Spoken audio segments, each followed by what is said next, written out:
জন্য এসেছেন হাটে। এদিকে জমজমাট যশোরের রাজারহাট চামড়ার আড়ত। এনে সবশেষ পরিস্থিতি জানাতে শম্ভুগঞ্জ চামড়ার হাট থেকে যুক্ত হয়েছেন সহকর্মী ইমতিয়াজ এবং রাজারহাটে রয়েছেন আমাদের সহকর্মী রিপন আহমেদ। শুরুতেই ইমতিয়াজ, আপনার কাছে জানতে চাই, আজ তো প্রথমবার হাট বসেছে, বেচাকেনা কেমন দেখছেন? দাম নিয়ে কোনো অভিযোগ রয়েছে কিনা ব্যবসায়ীদের?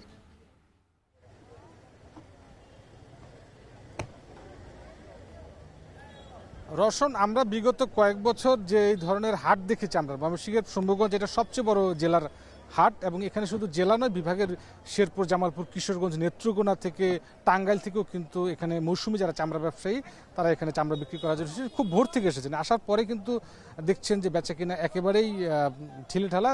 ট্যানারি মালিকরাও ইতিমধ্যে হাটে প্রবেশ করেছেন, দেখছেন, দরদাম করছেন। তবে বরাবরই যে অভিযোগটা থাকে মৌসুমি ব্যবসায়ীদের, এবং যেটা বলছেন যে তারা সরকারি যে নির্ধারিত দাম, অর্থাৎ ঢাকার বাইরে 57 থেকে 62 টাকা বর্গফুট, সেই অনুযায়ী কিন্তু কোনো চামড়া কেনা বেচা আসলে আদতে হচ্ছে না।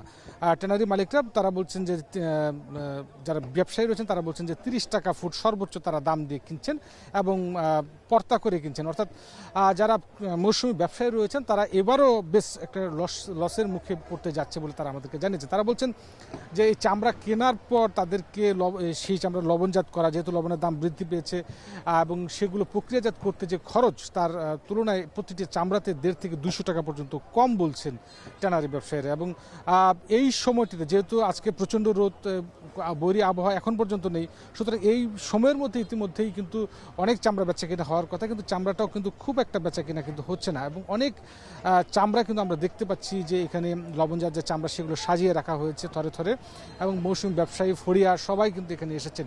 মূলত যারা দূর থেকে এসেছেন তাদের গাড়ি ভাড়া রয়েছে, এবং তারা এখানে খাবার দাবার বা থাকার খুব একটা ব্যবস্থাও নেই। সুতরাং তাদের কিন্তু খরচটা বেশি পড়ে যাওয়াতে এই দামে যদি তাদেরকে বিক্রি করতে হয় গড় পড়তা 600 থেকে 700 টাকা সর্বোচ্চ, তাহলে কিন্তু তাদেরকে বেশ লস গুনতে হবে। এবং আমরা ট্যানারি মালিকদের সঙ্গে বেশ কথা বলার চেষ্টা করেছি, কিন্তু তারা কিন্তু আমাদের সঙ্গে এখন পর্যন্ত কথা বলছেন না। তারা চামড়া কিনছেন, এবং তারাও যেটা বলছেন যে সরকার যে রেটি বেঁধে দেখ তাদের আসলে যে ব্যবসা সেটি তাদেরকে পোষাতে হবে, এবং সেই তুলনায় তাদেরকে আসলে চামড়াটা কিনতে হবে।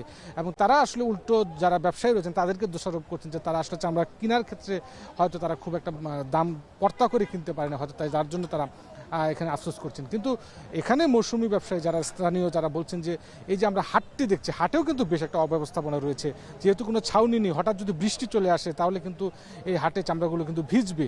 সুতরাং দূর থেকে যারা এসেছেন তাদের থাকা বা এখানে পর্যাপ্ত পানির ব্যবস্থা সেইগুলো কিন্তু নেই। অর্থাৎ চামড়াগুলোও কিন্তু বেশ একটা ঝুঁকির মধ্যেই কিন্তু রয়েছে যদি বৈরী আবহাওয়া হয়ে যায়। কিন্তু যেহেতু রোদ আছে, শেষ সময়ে যেহেতু আরও বেলা বাকি রয়েছে, বিকেলের দিকে আরও ট্যানারি মালিকরা আসবেন, আরও ব্যবসায়ীর ফড়িয়া এখানে কিন্তু আরও চামড়া বেচা কিনা হবে।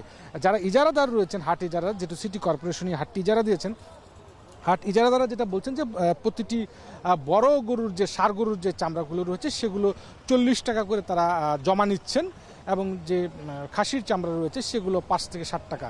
অর্থাৎ সর্বোচ্চ এখানে ষাঁড় গরুর চামড়া ট্যানারি মালিকরা 600 থেকে 700 টাকা দিয়ে কিনে নিচ্ছে, এবং সেখানে সরকারি দরদামের কোনো তোয়াক্কা করছে না। অন্যদিকে খাসির যে চামড়াগুলো সেগুলো 10 থেকে 15 টাকা পর্যন্ত বিক্রি হচ্ছে।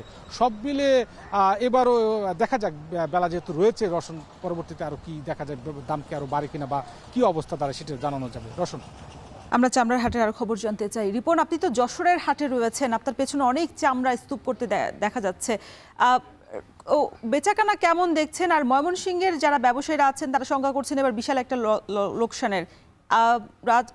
যশোরের ব্যবসায়ীরা কি বলছেন, শঙ্কা করছেন কিনা লোকসানের? গত দুদিনের পর তুলনায় আজকে তৃতীয় হাট চলছে যশোরের যে চামড়ার হাট রয়েছে। হাটে আমরা দেখছেন পিছনে স্তূপ রয়েছে যে চামড়া, প্রচুর পরিমাণ চামড়া উঠছে। এখানকার যারা ব্যবসায়ী রয়েছেন তারা বলছেন যে 20 থেকে 25,000 মতো চামড়া উঠেছে, গরু এবং খাসির চামড়া।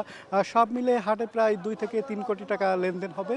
তবে যারা ব্যবসায়ী রয়েছেন, বিশেষ করে মৌসুমি ব্যবসায়ী রয়েছেন, তারা যেটি চামড়া নিয়ে আসছিলেন হাটে, তারা বলছেন যে তারা ক্ষতিগ্রস্ত হয়েছেন। বিশেষ করে একটি চামড়া যদি 500 টাকাও তারা ক্রয় করে করেন সেক্ষেত্রে আরও 300 টাকা লবণ দিয়ে সংরক্ষণ করতে খরচ হয়েছে।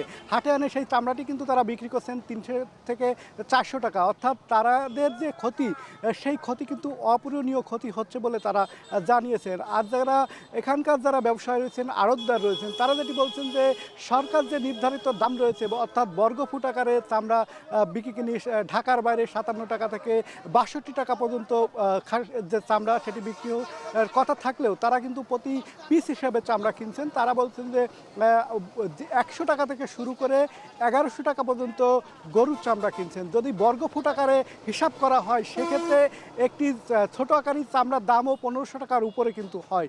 সেক্ষেত্রে সরকার যে নির্ধারিত দাম দিয়েছেন আসলে এই হাটে সেই দামে কিন্তু চামড়া বিক্রি হচ্ছে না। আর খাসির চামড়া, ছাগলের চামড়া সেটি আরও অবস্থা খারাপ, 5 টাকা থেকে 20 টাকা এবং 120 টাকা পর্যন্ত বিক্রি হচ্ছে। তবে প্রকার ভেদে একদম ছোট যে চামড়াটি সেটি কিন্তু যে সরকার নির্ধারিত মূল্য রয়েছে যে বর্গফুট আকারে, সেই বর্গফুট আকারে বিক্রি না হয়ে কিন্তু পিস হিসাবে বিক্রি হচ্ছে 5 টাকা থেকে 120 টাকা পর্যন্ত বিক্রি হচ্ছে।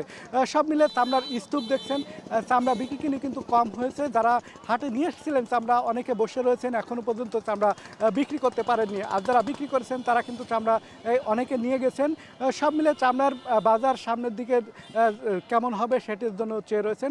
ব্যবসায়ীরা কিন্তু ক্ষতিগ্রস্ত হচ্ছেন। এই ছিল এখান থেকে আমার কাছে সর্বশেষ। চামড়ার হাট বাজারের খবর জানাতে যশোর এবং ময়মনসিংহ থেকে যুক্ত ছিলেন সহকর্মী